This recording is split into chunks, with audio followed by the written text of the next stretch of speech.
की होती है। पहली इंडिविजुअल रिसोर्सेज, दूसरी कम्युनिटी ओन रिसोर्सेज, तीसरी नेशनल रिसोर्सेज और चौथी इंटरनेशनल रिसोर्सेज। तो सबसे पहले हम बात करते हैं इंडिविजुअल रिसोर्सेज की।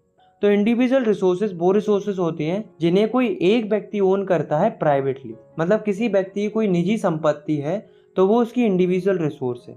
For example plot, field, house, car, book, ये सब इंडिविजुअल रिसोर्सेज होती है क्योंकि इन सब पर किसी एक इंडिविजुअल व्यक्ति का कंट्रोल रहता है। तो हम लिख सकते हैं the resources which are own privately by individuals are called individual resources. Next है कम्युनिटी ओन रिसोर्सेज। तो कम्युनिटी ओन रिसोर्सेज वो रिसोर्सेज होती हैं जो किसी एक व्यक्ति के लिए नहीं बल्कि पूरी की पूरी कम्युनिटी के लिए होती है।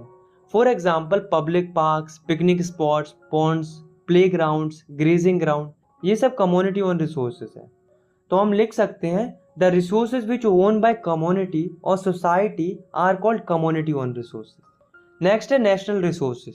तो अगर हम टेक्निकली देखें तो देश में पाई जाने वाली हर एक रिसोर्स नेशनल रिसोर्स है, चाहे वो किसी की इंडिविजुअल प्रॉपर्टी ही क्यों ना हो।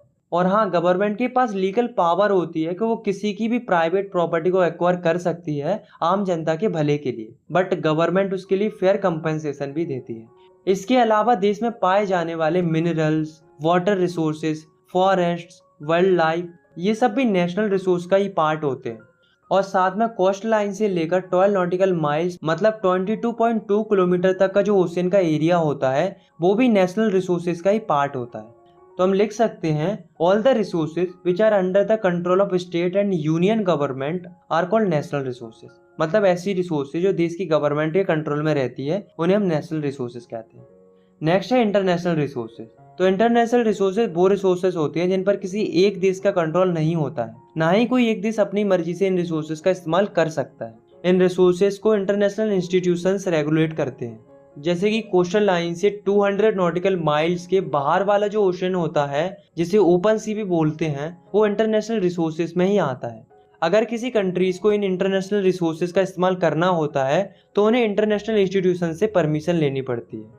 तो हम लिख सकते हैं the resources which are not own by any specific country which regulated by international institution, such resources are called international resources. आया समझ में? अब हम बात करते हैं